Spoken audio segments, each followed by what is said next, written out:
This thing is so small.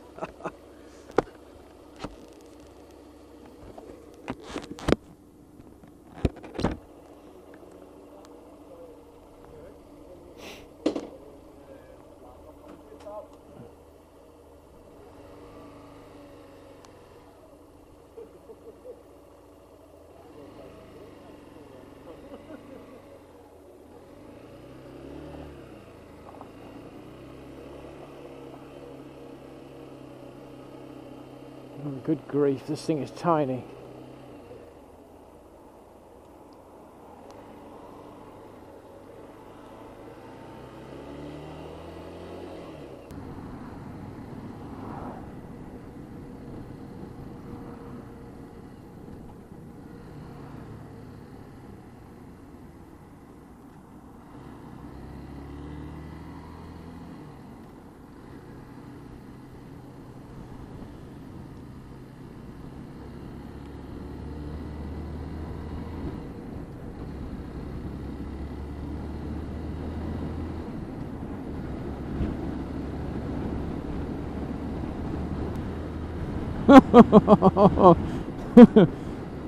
Sorry, I've not been talking for this whole time because it is so weird riding this bike.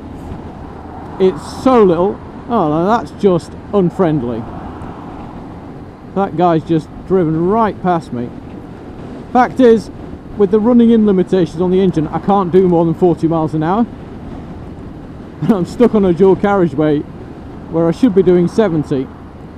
Which this bike would be struggling a little bit to do anyway. So, yes, where am I? I'm on my son's brand new Yamaha YS125, which I need to get home. Fortunately, this is the only stretch of dual carriage that I have to do. It's just a couple of miles down to the M62. Then I can go straight over and onto A roads where people won't be quite as bothered about me going slowly. What do I think of the bike so far? It's really, really small. It's really light.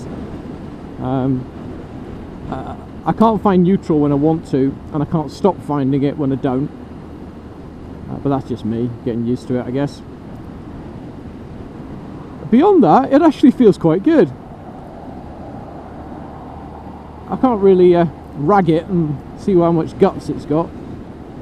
So we've got to do the obligatory 600 miles. But it weaves around. It's because it hasn't got the weight that I'm used to. I'm used to riding a big, heavy bike. And this is so small, it tends to follow the road. The suspension is incredibly soft. When I sit on it, it feels like it goes down about 3 inches. Probably not that much. Well, there we go, 6 miles on the odometer. It's pretty basic. It's got an engine start. It doesn't have a kill switch. It's got a horn. It's got indicators, and you can turn the high beam on and off. Obviously, being a modern bike, it's regular lights are fixed on for daylight riding. That's it. No hazard warning lights, no kill switch. It has been fitted with an alarm. Come on, let's get going. And it's been fitted with L plates. It's been a very long time since I've driven with L plates on. But at least that's why people will forgive me. And the first thing I need to do is adjust the positioning on the gear selector, because I'm having to take my foot off the peg both to change up and down gear. It's in totally the wrong place. Having said that, I suppose I'll need to adjust it for what works best for my son. But yeah, so that's 4 miles under my belt now, and I'm starting to feel a little bit more comfortable with it. Doesn't take long to get into a new bike, does it? So now to just enjoy the ride home. Excellent. Got great weather for it, although I'm not liking the look of those clouds over there. Let's see what the brakes are like. Well, that was reasonable.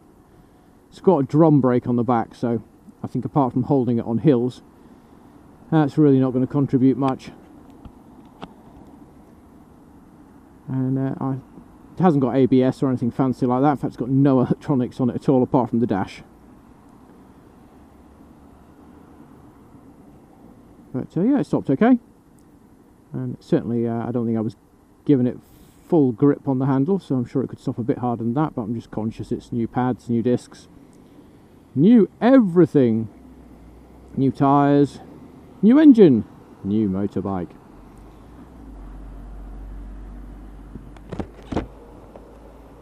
Wow, it's warm. Where's my temperature readout on the dash?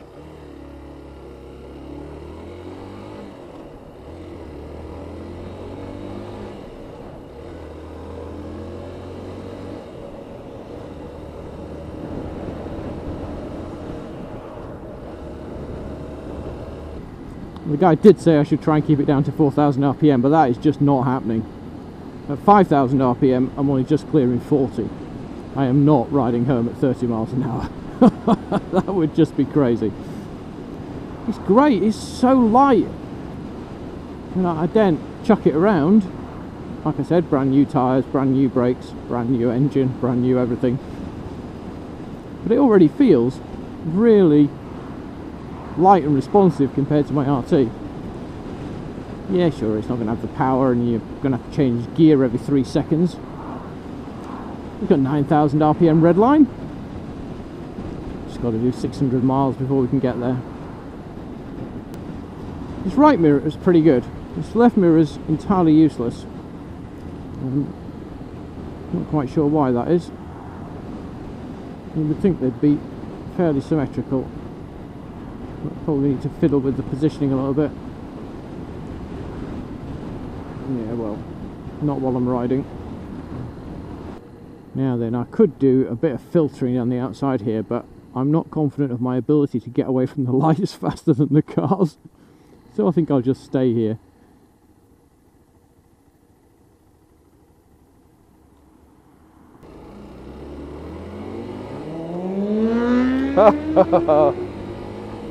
Well, that's just showing off.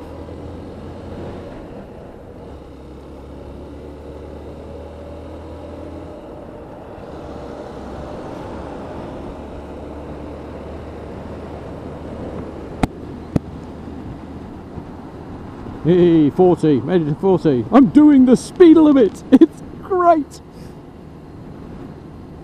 Okay, must not get carried away. Oh, there's no clock. I don't know what time it is.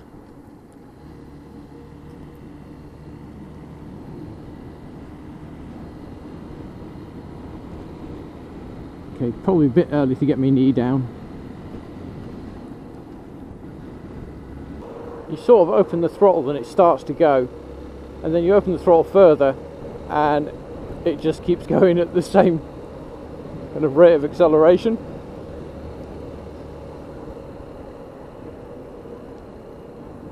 Maybe there's a bit more if you open the throttle all the way.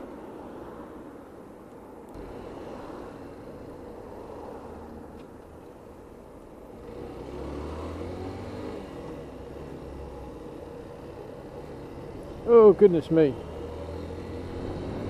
Suspension is really soft. If you try to take it into a corner, it just feels very different.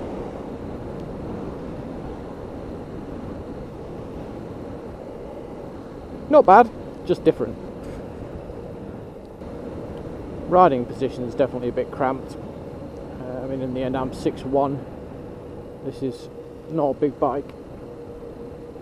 I don't think I'd want to be riding it for a really long period of time.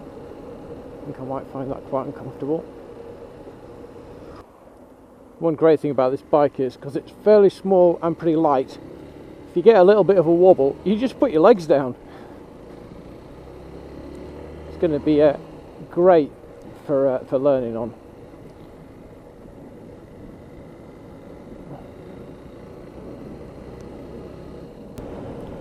Well, that's me nearly home. So yeah, that's actually been quite a fun first ride on the little YS125. I think this bike's going to do fine, and I think I'm actually going to enjoy riding it once I've fixed that gear selector. It's really uncomfortable changing gear at the moment. But that's the only real criticism I've got of it. I'm quite pleased with it. So yeah, that's it. First ride, Yamaha YS125. Thanks for watching, and see you next time.